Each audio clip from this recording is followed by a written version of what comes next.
Hi, 80s TV Ladies listeners. Before we get to the episode, we want to take a moment to address the June 24th Supreme Court decision to overturn Roe v. Wade.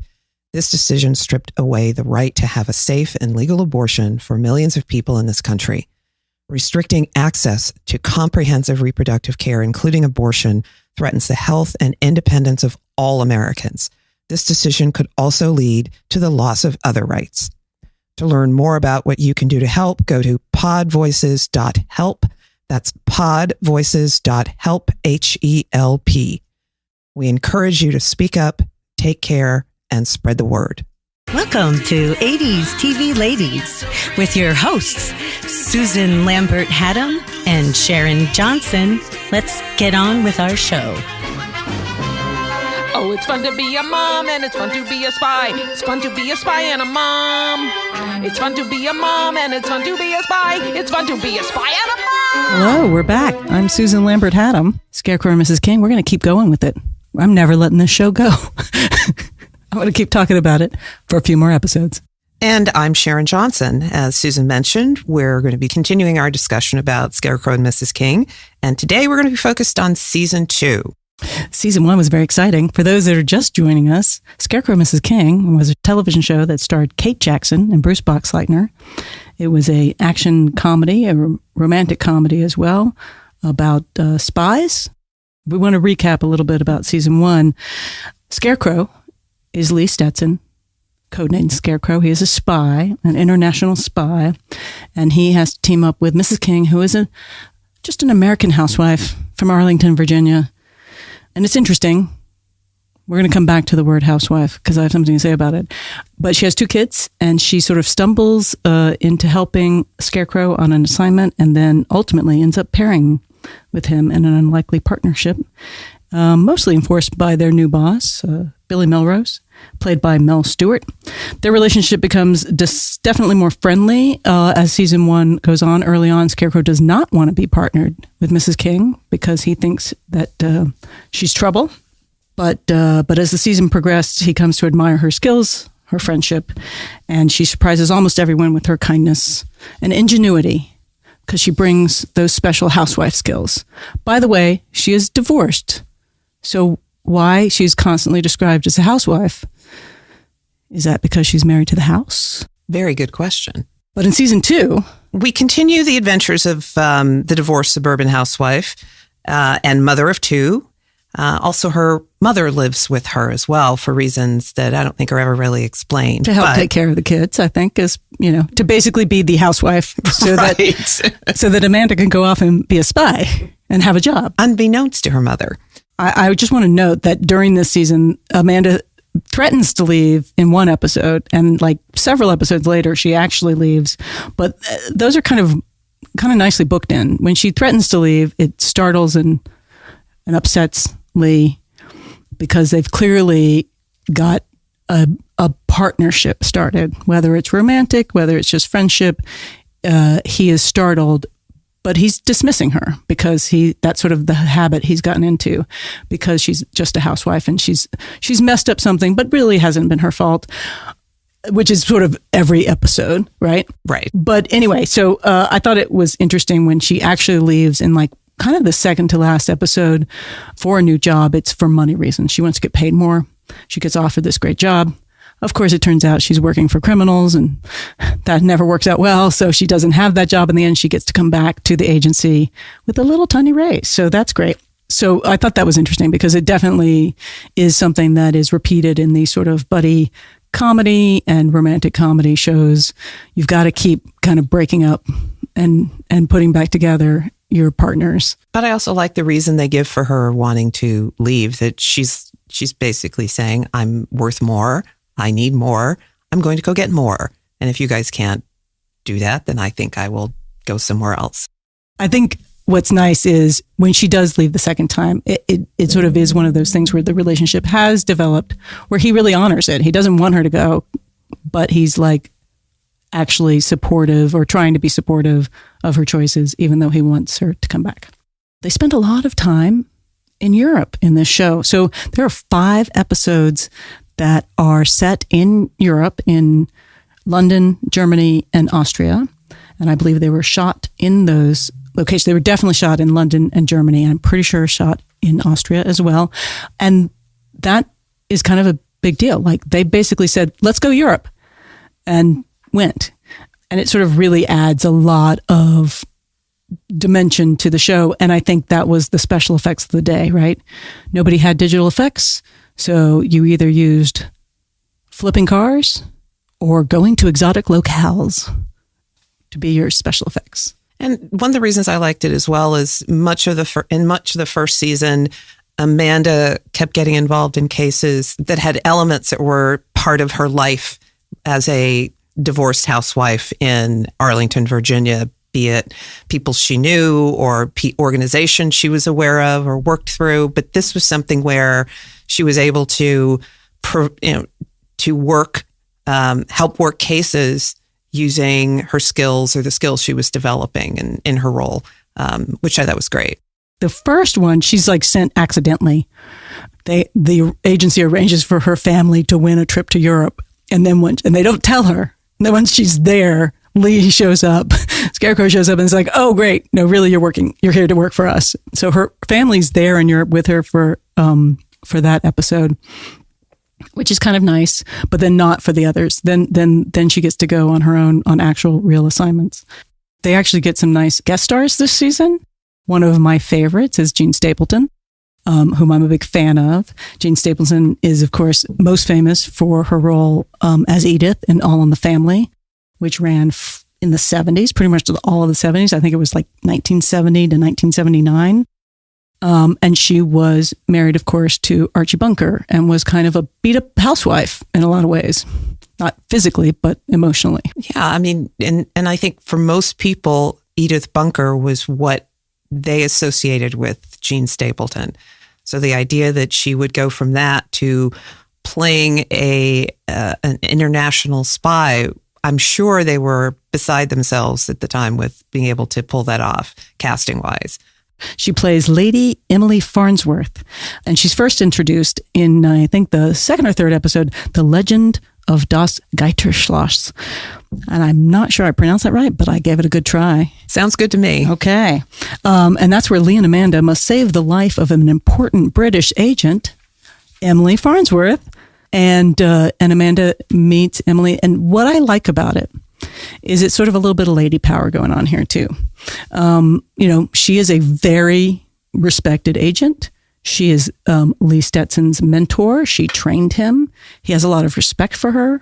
He clearly, basically allows her to kind of it to be her case in the times when it is her case. He kind of steps back and says, "What do you want to do?" And she really respects Amanda, even though Amanda is clearly the newbie. And yet there's also a lot of fun of Lee working with his mentor again. And it was just kind of fun. That was a really fun part.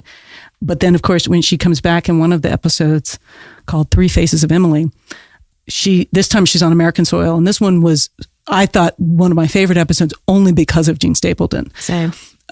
Because she basically plays, the British agent, Lady Farnsworth. Then we find out during the episode, she kind of reveals to Amanda that she's actually American and that, so she's got this whole other side of her. She gets to do two accents. Then she gets to do a third accent and play an entirely different character, basically playing a KGB, very high agent. And she was so good in this role. I don't think they had the guest actor Emmy that at that point, I think it got added some years later, that category, because if it had been there, then if she didn't win it, something was desperately wrong. She would have been nominated because she just chews it up in her role as a KGB agent. She is having a ball.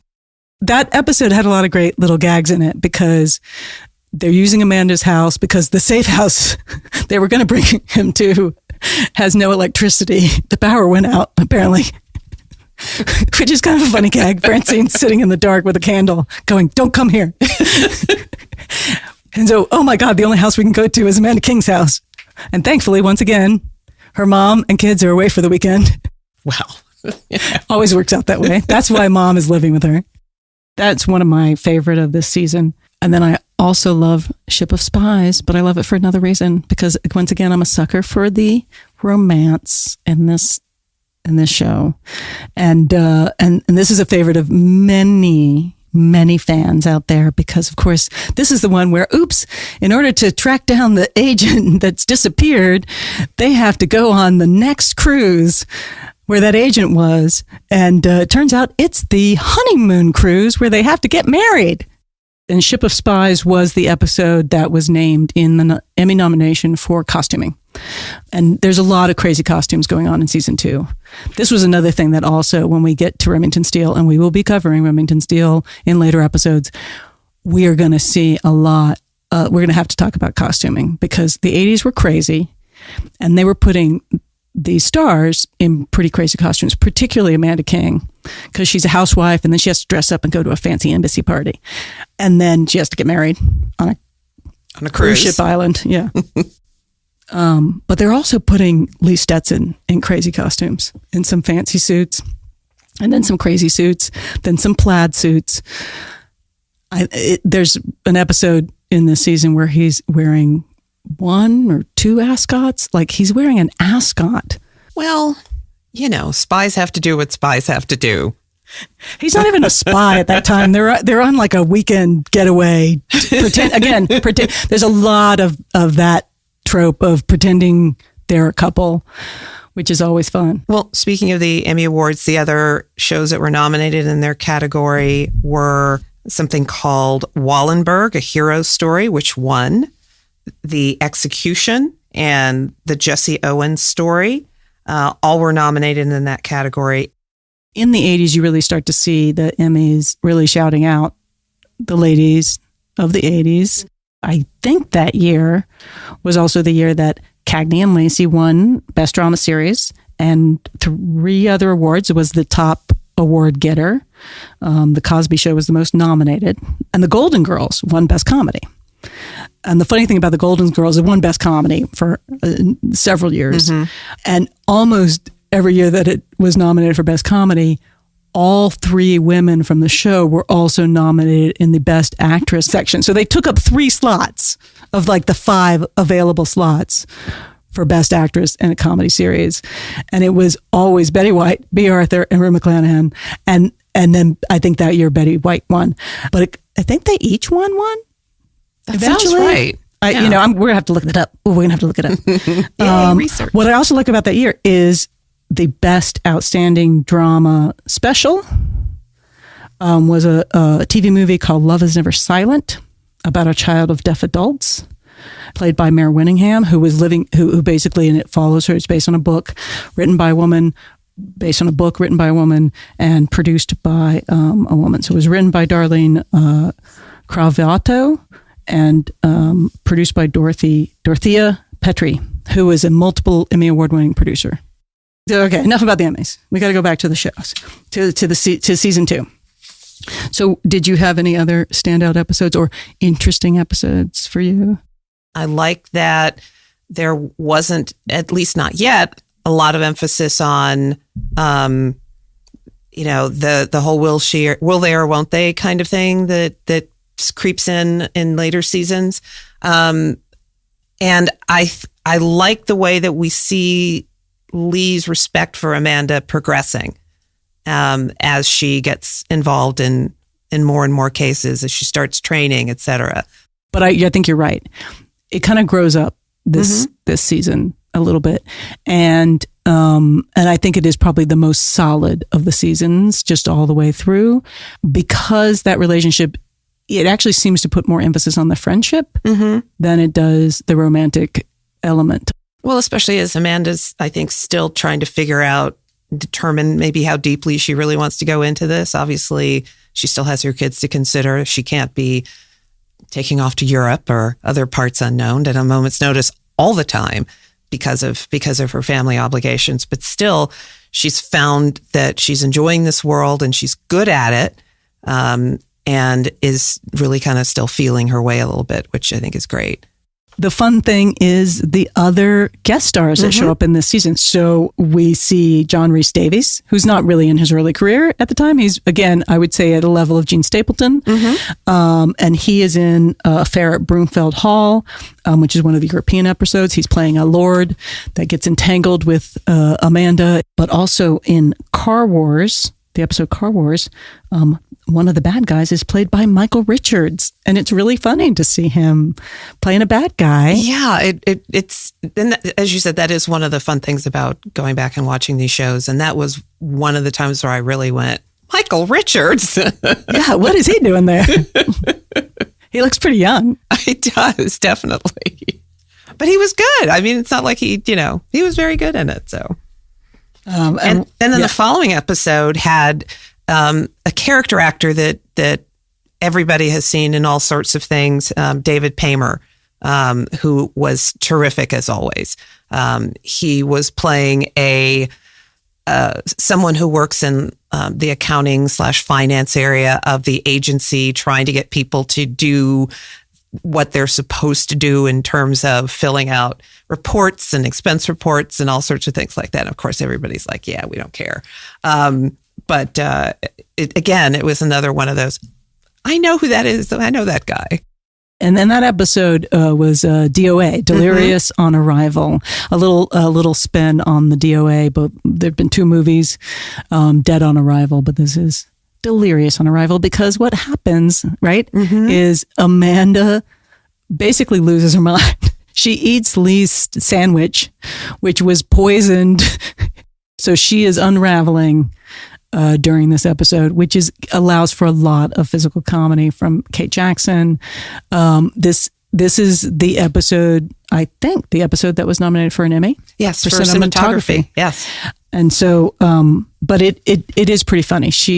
The interesting thing is her personality sort of shifts, and she becomes very good at being a spy. She becomes kind of like, okay, we're going to do this and we're going to do that. And at one point she wields a hairdryer as a gun, and she's like, but she's sort of taking charge in a lot of ways that is very different from her personality in the show, where she is still nervous and about being a spy and still thinks she's sort of got to hang back.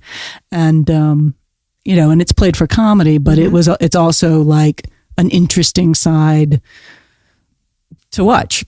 Yeah, absolutely. Absolutely. That's in most shows, it's always good to see when actors get a chance to maybe do a slightly different take on their calendar, their character, and kind of see where they can take it.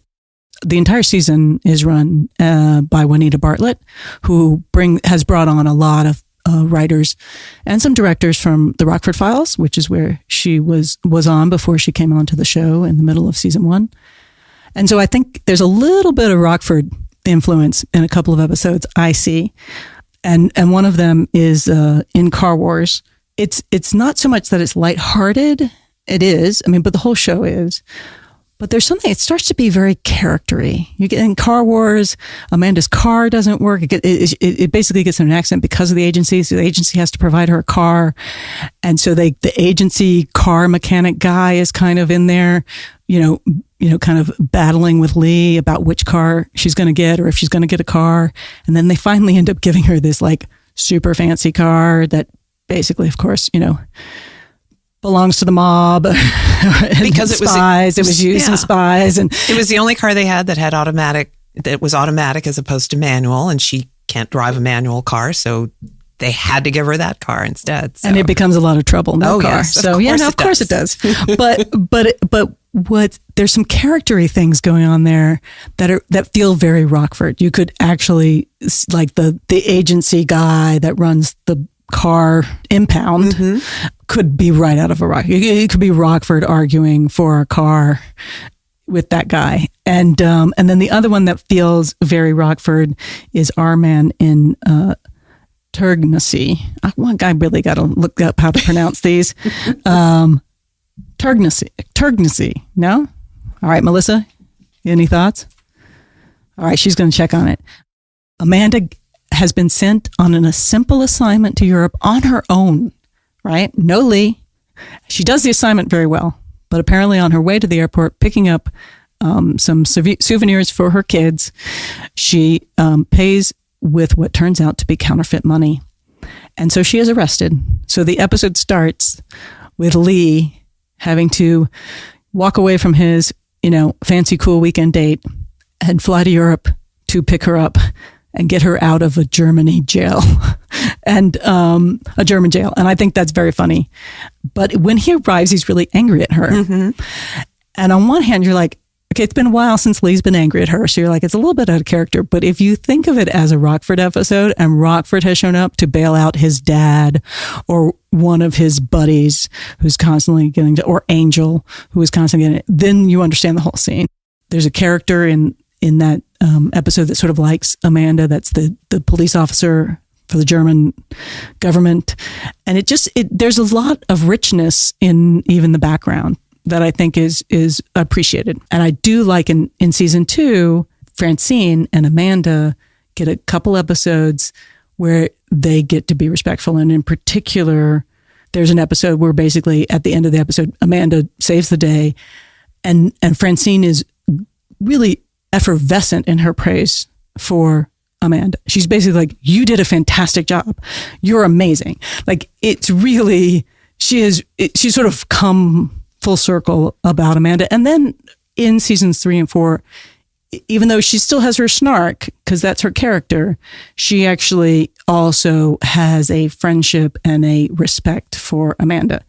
I think it makes all kinds of sense, though, because I think she's coming from the same place initially that Lee was, in that she's gone through all this training. She has all this experience, Francine, and here comes this woman who has none of that. And why is she involved? And also got to remember the 80s was still a time when women were trying to find a place of respect for their work in the workplace. And I kind of get it, what her skepticism and the time it took for her to get to a place of respect to develop respect for Amanda, because kind of the same thing that Lee went through. I think it sort of mirrors that. She does not have any experience, and suddenly she's being sent on these very big assignments.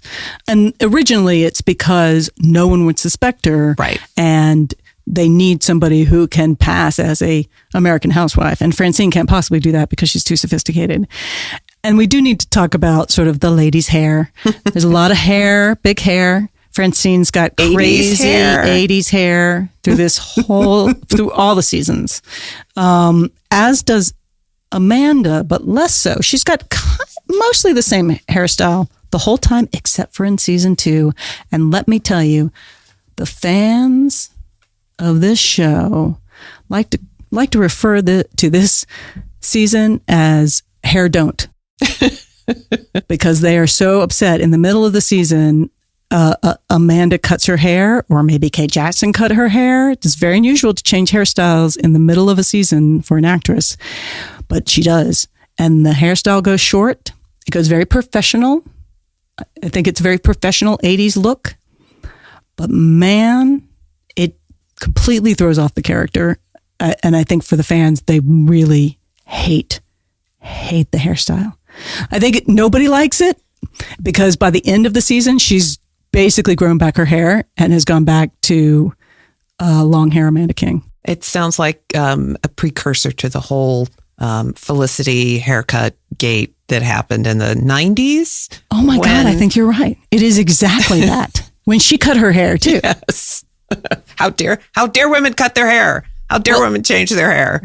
But then there's a couple of fans that have speculated that because Kate Jackson actually got divorced from her second husband in December of 1984, in the middle of the season, that perhaps it was really just a Kate Jackson, I need to change my life. I can only imagine that if she showed up after the Christmas break, everybody went, oh my God, what are we going to do?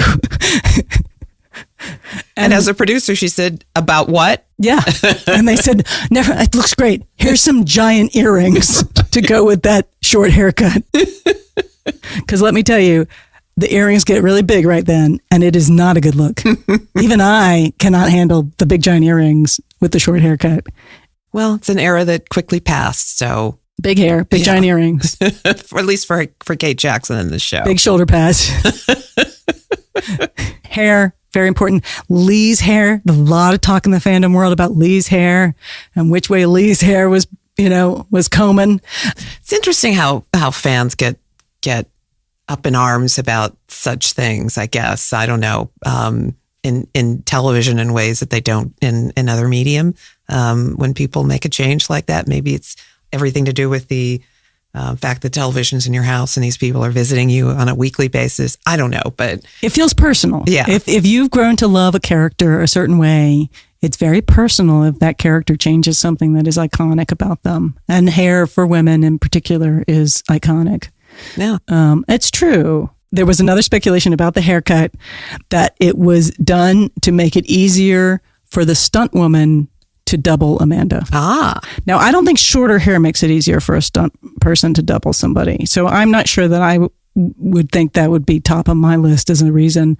But it does remind me of the fact that the stunts in the show, again, season 2, pretty solid stunts happening.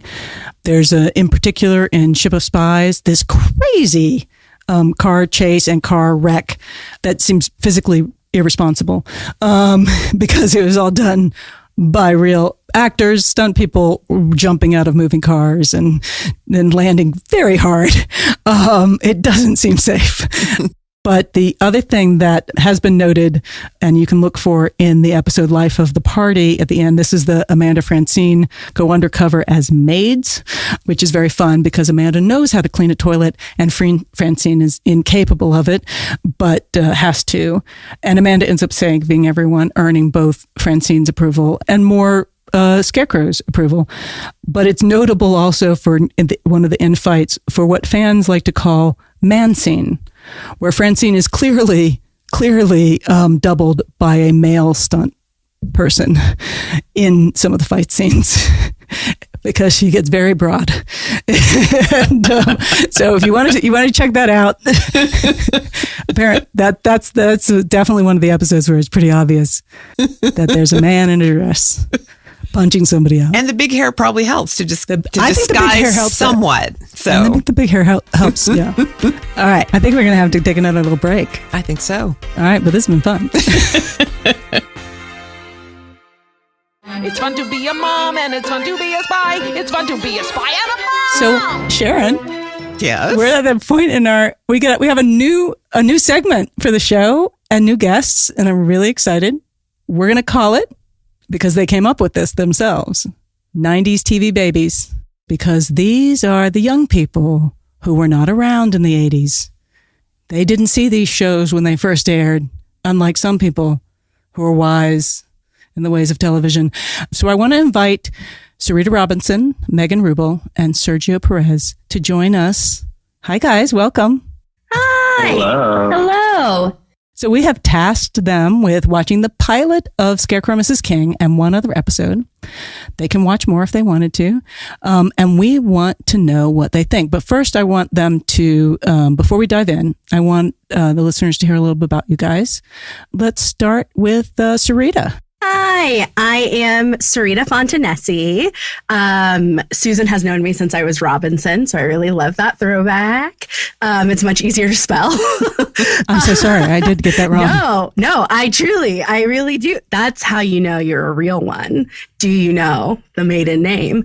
But I am currently based in Austin, Texas. I work in progressive politics and activism here in Austin.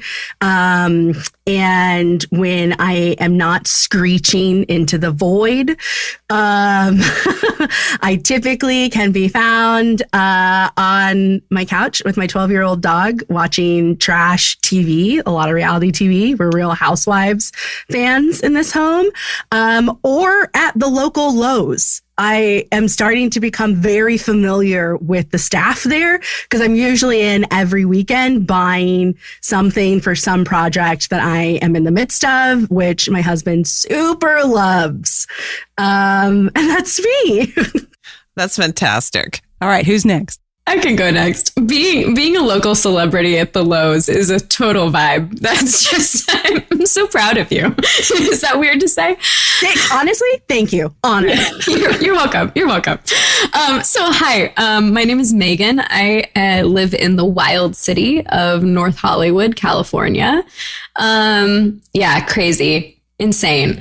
I describe myself when I'm trying to be succinct as like just a general creative type. Who likes doing creative things and making creative things happen.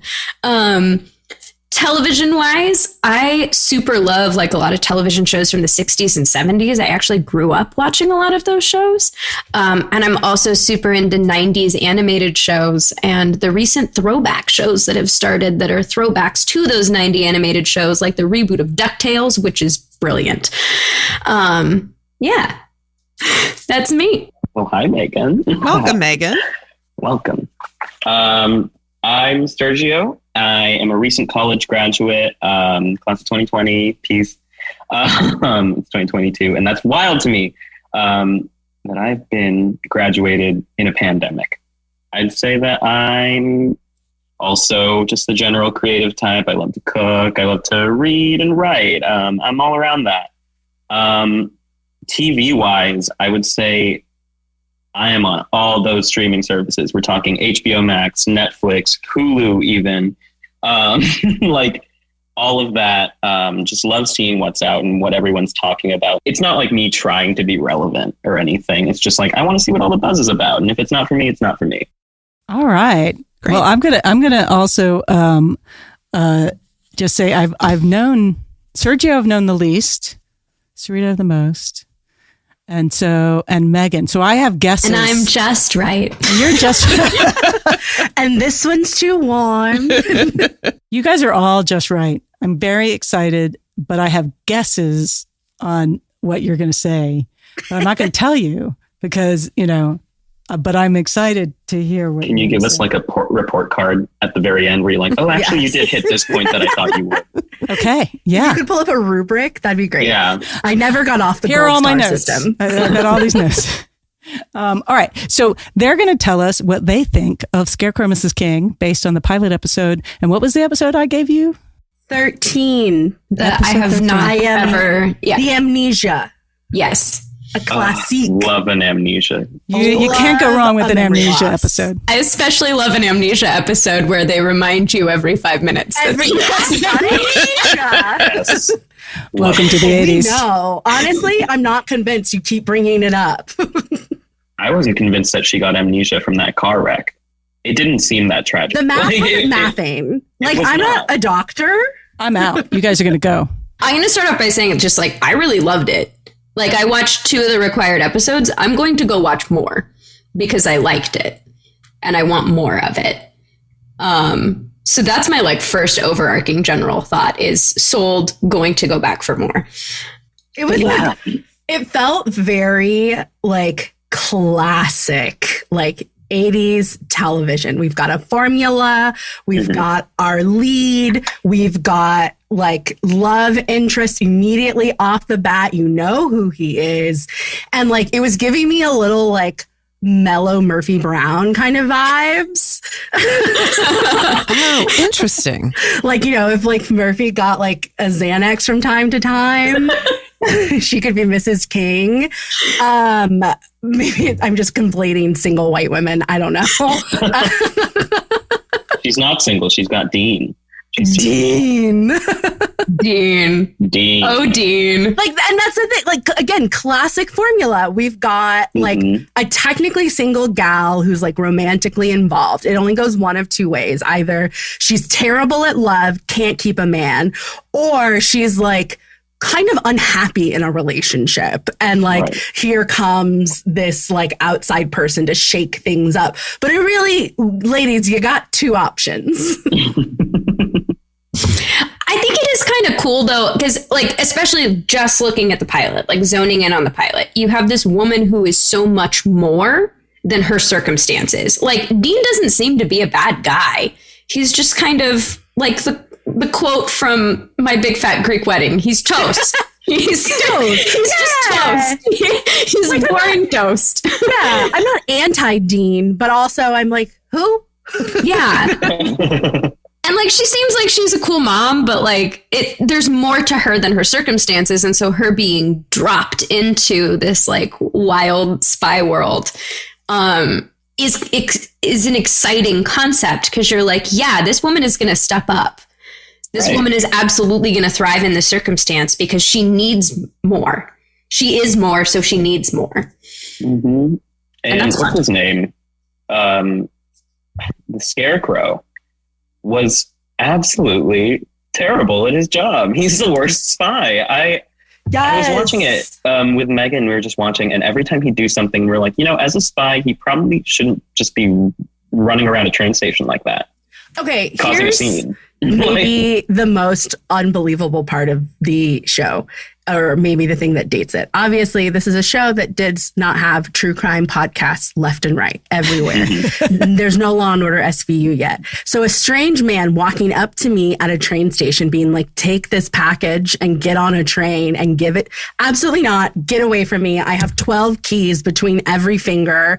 These nails are so that I can collect DNA should anything go wrong. Like, no. Mm-hmm. Yes. Yeah, absolutely. Also, like, the fact that he just gets out of everything because he's handsome. Like, he's a bad spy. Sergio and I narrowed it down too. He's like Nathan Fillion and Michael J. Fox had a child.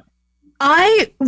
He felt kind of like a Get Smart also. Yeah. Yes. Yeah, just kind of like this quirky, kind of awkward, but somehow it always works guy that is a spy, and technically he gets his job done. I just wouldn't say that he does it well. If we're doing like a performance review, I might have some room for improvement. He's on the chopping block, actually. He is. He underperforms like very consistently in every episode we watched him in. We only watched 2 episodes with him in it. He's in all of them, but it was the same formula. He underperforms. He screws something up. She saves his butt. Yeah, there's drama, there's tension, and then it's all fine. Yeah, that helicopter moment. First of all, that was thrilling. I really enjoyed that. Watching them in the helicopter, just spinning around somewhere up in Santa Clarita, where it's supposed to be like Virginia. Like, that was fantastic. I was like, these days, that would be CGI. That would all be like a green screen, whatever, but practical. Yeah, Loved it. I feel like with when they remade Hawaii Five-0 with like modern CGI and stuff, you lose a little bit of the real fear because there weren't special effects. Like, at some point, they were up in a helicopter, making it work, making TV magic.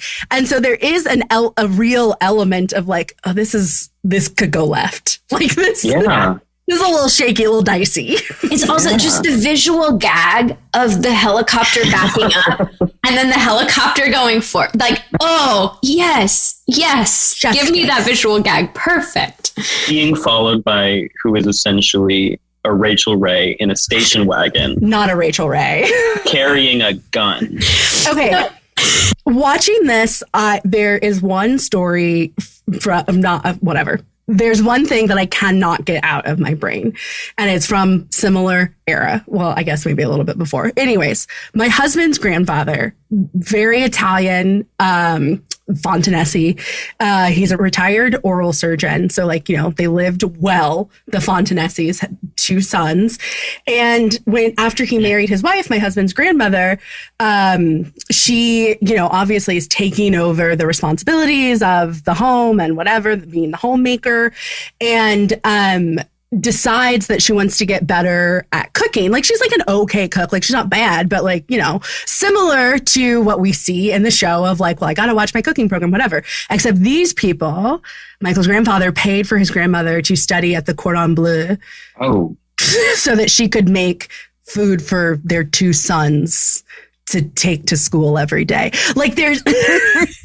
And I could not get that out of my head watching this show because the disrespect of women always consistently. I'm going to go basically become a professional chef so that I can make 10 lunch boxes to send my children with that they're only going to eat half of and forget on the counter half the time because kids are disrespectful first and foremost.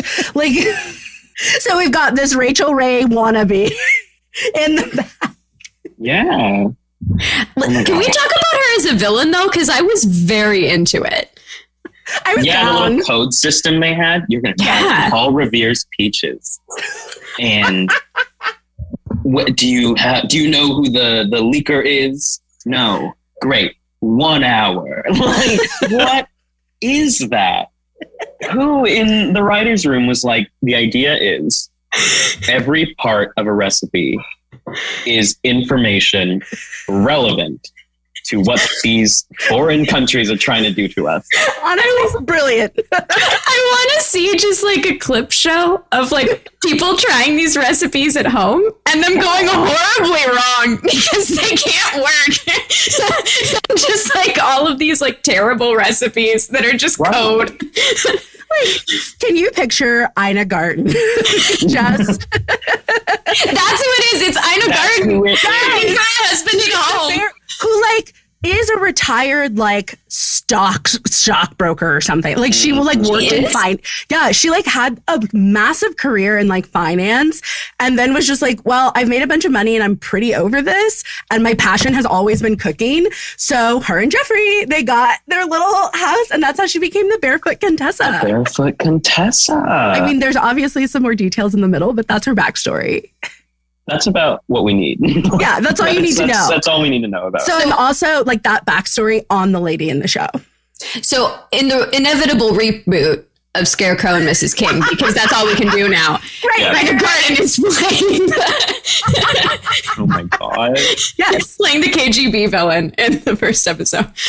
That was the other thing that came up as we were watching it is you can date frequently shows by what country the villains are from.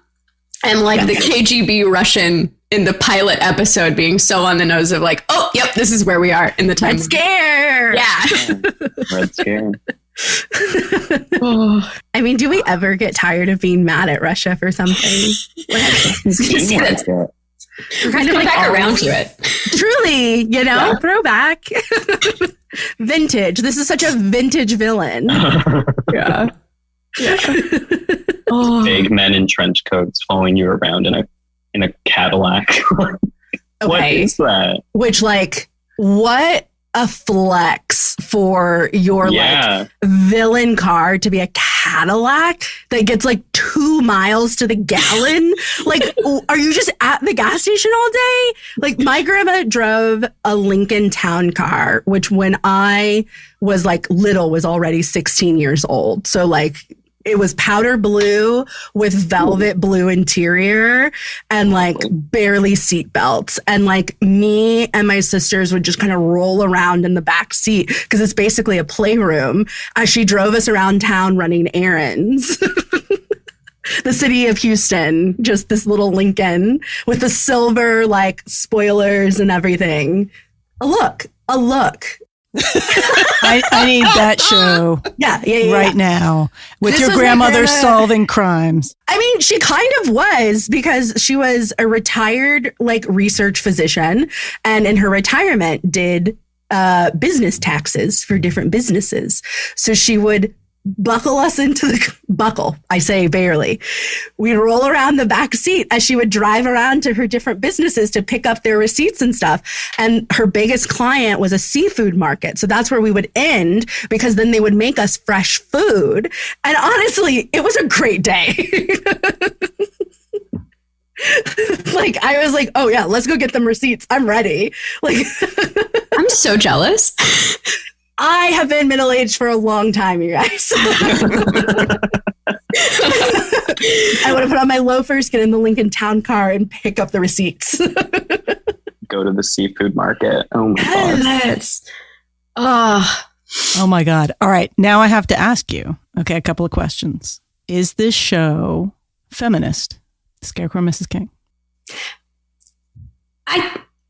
If I can go first, I think so. And my primary arguments for that would be you have a cast of women, at least I'm going to exclusively look at the pilot. for this, right?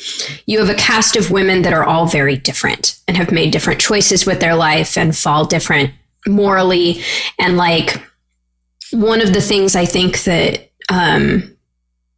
we get wrong sometimes with feminist art today is that it's like, oh, we have to all be the now trademarked strong woman. And it's like, cool, that's great, love her. But that's not all of us. And it doesn't need to be. And so seeing a diversity of women, seeing not an incredible diversity of age. Her mom, I'm like, that's not a grandmother. That woman is like 40. And like, it was very hot. Anyways, yeah, like super hot grandma. I'm into it. Anyways,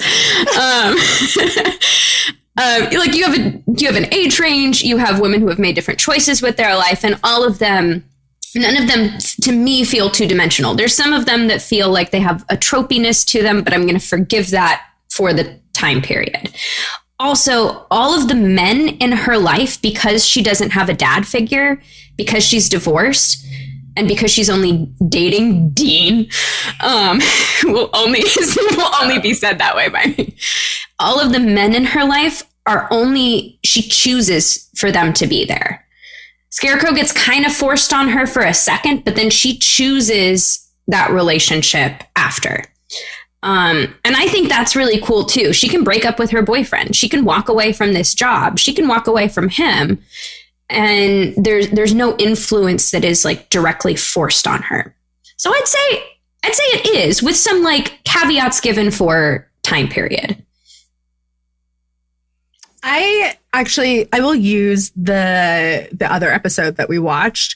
I mean, is it like intersectional? No, like by far. Okay, just more white ladies doing white lady things. That's fun. Just only white lady feminism. Yeah, always have to add that asterisk. Which, if we review A Different World, I'm there. I'm ready. I already have watched it 4 times, so I'm ready. It's on the list. We're doing it. Okay, great. Whitley, I've got a dissertation. Anyways, but I do think that this is like solid for its time feminist representation. And the reason why I will use the other episode that we watched is because, like, the whole like issue within her personal life is that she missed this lunch with Dean's family, and they have nothing but like snotty comments of like, oh, is she often disorganized or late, or Dean naturally knows to be a good person, like blah, blah,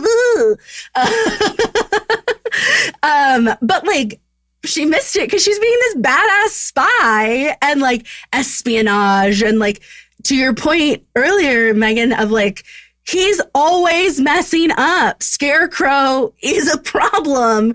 Like, it's a little bit of like Archer, but like Archer at least like can do his job. He just is a mess also. Can he? Can he though? Technically does. Yeah. Lana does have to help out a lot. But Archer technically can do things and be of value from time to time.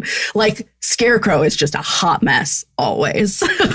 like, oh, I was getting intelligence, but then the massage just kept going and I fell asleep. Like, it's like, like, you have a job in your world. Russia is about to like send a bomb, take over at any moment, and you fell asleep during a massage. Only a man. And she is often given credit, like, much to his annoyance, of like, well, if it weren't for her, like, you would have had this problem or that problem or whatever. And so I do appreciate how much they validate and honor the work that she's doing. And then also like his assistant, and like, I mean, the mom can be problematic, but like, she also still will like stick up for her daughter and be like, no, like, she's cool. She's a good person. You and Dean can pipe down. So like, that's nice. That's appreciated. Yeah. I mean, like, in the 2 episodes that we watched, she literally piloted the aircraft because Scarecrow was too... twice. She piloted the helicopter. She piloted the nerve gas airplane that was going to release just everything over the community. The other thing, they got the nerve gas from a laboratorio. And I was like, whoa, if I had forgotten that you were a vaguely Latin American, like, revolutionary, I just remembered. Thank you. Every time the posters and everything were very in your face about it. But that being said, I think that, I mean, like, I know that you've brought us in for like, what is it, like, how does it stack up today? And I think that the saturation of media today is very sanitized in a way where it's like we're trying to be too woke to the point where it's contrived and things don't feel real anymore. And so when you watch, like, I really enjoyed Scarecrow and Mrs. King, the pilot. I was like, this is fun. This is fantastic. Like, to answer your question, it felt pretty solid. Like, I don't know, you show me something today, it's just, I'm probably going to be bored with it because of how, like, look at how she can beat this guy up, but that's all she does. And it's annoying. Will she ever find love fighting all of these men? She can balance both, but she's not going to be good at it. Like, what? So I'm going to let you, like, earlier today, I was doing my research and I'm always looking for like texts, right? And I found somebody's dissertation from 1998 where they are looking at the feminism in Scarecrow and Mrs. King and Lois and Clark. And it's fascinating because they basically, like, their premise when they started was that Lois and Clark was going to be further along. And by the time they finished watching both, they're like, no, turns out it's not. She basically goes from independent woman to Superman's going to save me. Whereas Amanda in Scarecrow Mrs. King goes from I'm kind of on my own trying to run my household, and but then I become an international spy and I'm basically saving them. I do want to know what you guys thought of the hair and costumes, and in particular what the headband. I don't know if you had the headband. Yes. Okay. Yes. Mm-hmm. Okay, here's the thing. I love a look. Obviously this show was not a period piece when it was made, but even still, there are some shows from the 80s that, like, are too far into, like, late 80s or, like, mid to late 80s where it's just like, oh, this is rough. Like, this was, like, a nice, fun middle. Like, I think, and also kind of going back to, like, is she a feminist or is she a good representation for feminism? Like, she feels like a real person. Like, we don't have a lot of bright, big shoulders, big buttons, like super, like, what we would consider iconic 80s, like, looks. But it is still, like, I looked at it and immediately was like, well, this, what's, Wonder Years, like, like you immediately know that you're in a different time just from, like, the opening still, like, from her hair and kind of, like, the colors and textures. I have an undergraduate degree in costume design, so sometimes I get really stuck on these things. But it felt more of, like, this is what the regular person was wearing and doing and living.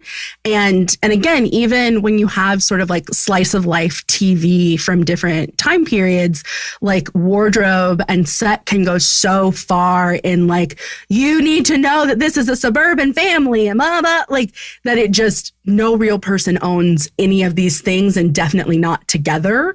But, like, for her, I was like, okay, yeah, no, this tracks. This feels good. This feels right. Also, can we just have a moment for everything Francine was wearing? Francine, oh, a queen! Yes. With the exception, like, screamed every time she came on because I was like, oh, I want that. Oh, you look amazing. And then in the 13th episode, the amnesia episode, did you know she had amnesia in that episode? In the amnesia episode, she came on in like that pink thing that had the studs, and then oh no, and I was like, oh no, what happened? That was the moment that the show went to 80s, where we were like, that one was egregious. And pull it back a little. Yeah, pull it back a little. Like the wardrobe stylist was like, I just want to try something with Francine. I feel like she could pull it off. And the actress was probably like, I don't really know, but I don't want to be a jerk about it. So fine, like I'll put it on. And like now it's a running joke on set. Yeah, like what a mistake. But maybe not. Maybe that was a cool thing then. And I just am looking at it through my eyes and going, no, thank you. But everything else she's wearing, I'm chef's kiss. Yeah, perfection. Hey, Sergio, you you want to talk about the pointed information? Yeah, you have some pointed information to this topic. You with an eagle eye caught who the dresser was. So, oh geez. Okay, so the men's costumer on Scarecrow and Mrs. King is named Richard Dick Butts. Yeah, I know. Richard Dick Butts. We laughed for 20 minutes. Very mature. We did. We read his obituary out loud to each other. Yeah, that was kind of sad. It was kind of sad, but. Wait, this is a real person. I've watched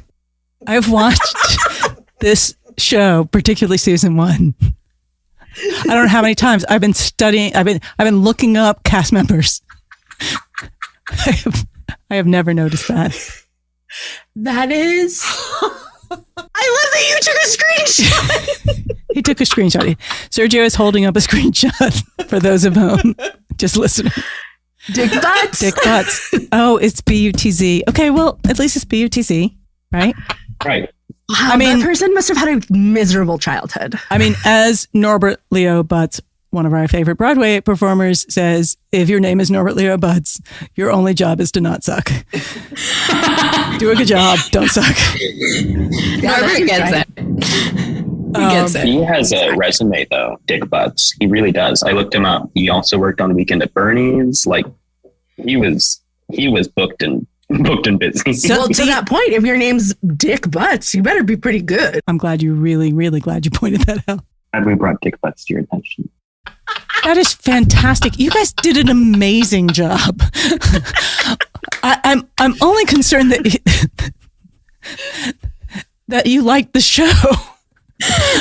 And I'm glad you did. I'm so glad. This show is on the list almost every year of like, it's got to be rebooted. It's got to be rebooted. And so many 80s shows have been rebooted that it is one of those ones you're like, okay, come on, somebody's got to figure it out. Shouldn't be that hard. I mean, it was rebooted once as Chuck, but beyond that, you know, that's what I got like 5 minutes into it and I was like, oh, it's Chuck. It's the role reversal Chuck. Yeah. Yeah. But I mean, I guess that happens in Chuck too, where like her being just a normal person ends up being the like information often that is needed. Just normal information is what's needed. And that, I guess that happens every once in a while in Chuck too. He also has like all the secrets of the world in his head. But I watched Chuck as well, and that was so much fun, but I don't remember them using his normality in the same way.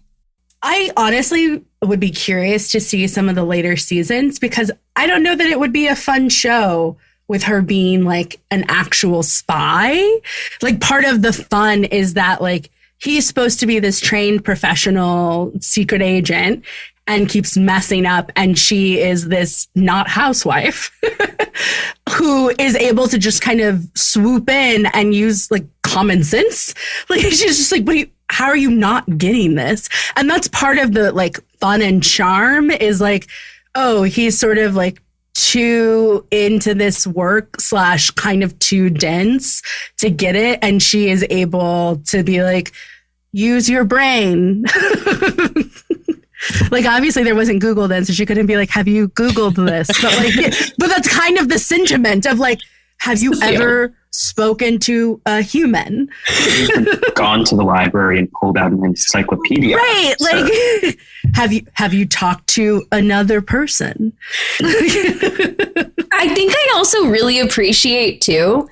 And I wonder if this changes I'd be curious if this changes in later seasons. I really appreciate that she's very adept at what she's doing, but is frazzled.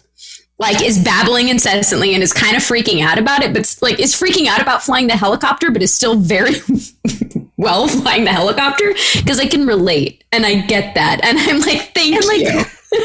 That's such a mom move too. Like moms, like if you have a good relationship with your mom, like moms are superheroes. Like you don't know how, you don't know when, you don't know whatever. You just know that if there's a problem and you take it to your mom, it's going to be fixed. Like that. And so like, sure, does she know how to fly a helicopter? No, but like if you put her in the chair, she'll figure it out. Like she can do it.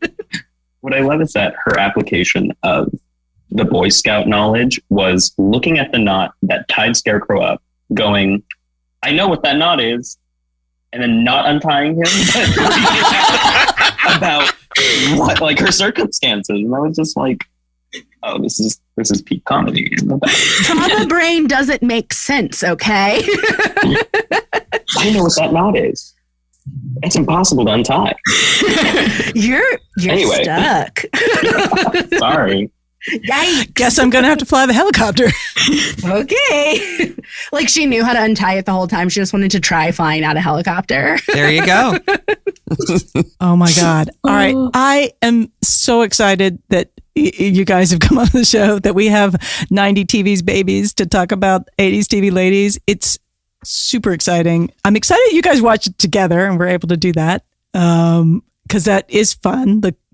Like sitting down with my sister watching 80s television was very much something that I missed when she went off to college, which actually enabled our friendship beyond sistership. She went off to college and we started writing letters to each other to talk about television shows and the new shows that were happening, because she had to go to the common room and try to get people to turn the television to certain shows, right? You had one TV in the dorm, the whole building. And you had to negotiate what it was going to be turned to. And so I was like, oh my God, you've got to watch this new show, The A-Team. And I'm writing her a letter telling her how great The A-Team is so that she will go down and fight to watch it on the common television. Those were the days. Yeah, it's, I didn't have a television the first year, access to TV my first year in college, except for the one in the common room. So I was at the mercy of whatever anybody else wanted to watch. So yeah, I completely relate to that. But you guys are amazing. You guys really are amazing. So appreciate you. And the things that you brought up that never occurred to me, that I didn't see in quite the right way, but the same way, but I love your takes on everything. Can't wait to see what you think about additional shows as we go forward.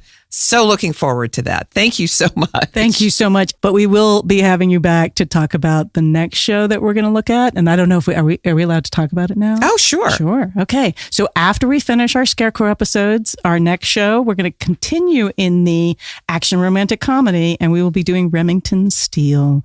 And so we will be sending you some episodes of Remington to check out.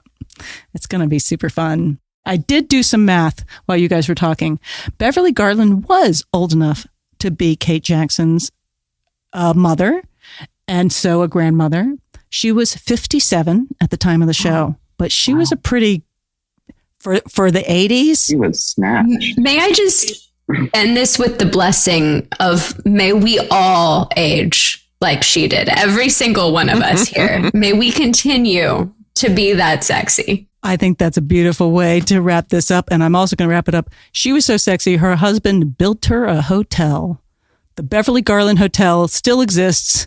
It is in the Valley. It's on Vineland, just north of Ventura Boulevard. That is baller. I know that hotel. Yeah. Yeah, I've definitely driven by there. I know that hotel. I knew Beverly Garland was an actress. I literally never put it together that the Beverly Garland Hotel was named after the actress Beverly Garland. I think it's now just called the Garland, but for years it was literally called the Beverly Garland Hotel. So All right. Thank you guys so much. Thank it has you. been so Thank great to you. have you. Can't wait to have you back, and blessings. Bye, guys. Bye. So now it's time for our audiography. The websites I'm going to shout out today for you to look up for more information is the Facebook fan page, which is facebook.com/Scarecrow and Mrs. King. It has a ton of information, a lot of cool, kind of facts and photos. And the fan website, Call Me a Cab at callmeacab.com. Pretty amazing deep dive. They have scripts on that site. Very cool website for Scarecrow Mrs. King. And then the SMK-land, Scarecrow Miss King land. That's SMK-land. And that's the little sign dash.com. That site does require registration for some info, but it also has a pretty cool, a lot of information about the locations they used.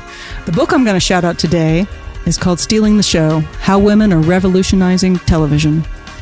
This is a fun read about women creators and showrunners, and it looks at showrunners from the 1980s to 2018. I want to give a shout out to our audio engineer, Kevin Ducey, co-producer Melissa Roth, plus a shout out to our social media manager and production assistant, Megan McKiernan, who was also my assistant at 134 West. She has moved on, and I want to congratulate her on her amazing new gig. She is now a production assistant for the HBO Max, Warner Brothers, and DC TV show Titans. And we wish her well over there, and I'm really excited that she helped us out with the first few episodes. And I also want to welcome my new assistant at 134 West and our social media manager for 80s TV Ladies, Sergio Perez. Yes, he was also part of our 90s TV babies. So it's coming full circle. And I want to also shout out Sarita's podcast. It's called In the Chaos. Join us for the next episode of 80s TV Ladies, where we will continue our dive into Scarecrow and Mrs. King. We are excited to have a very special guest who not only worked on the show, she co-created it. That's right, Melissa. We will be interviewing Eugenie Ross Lemming, the writer, producer, and actress, and co-creator of Scarecrow Mrs. King. I can't wait. You guys send us your questions, and we'll see if we can get them answered. Thank you so much for listening. And until next time, we want you to stay sexy and pretty. All right?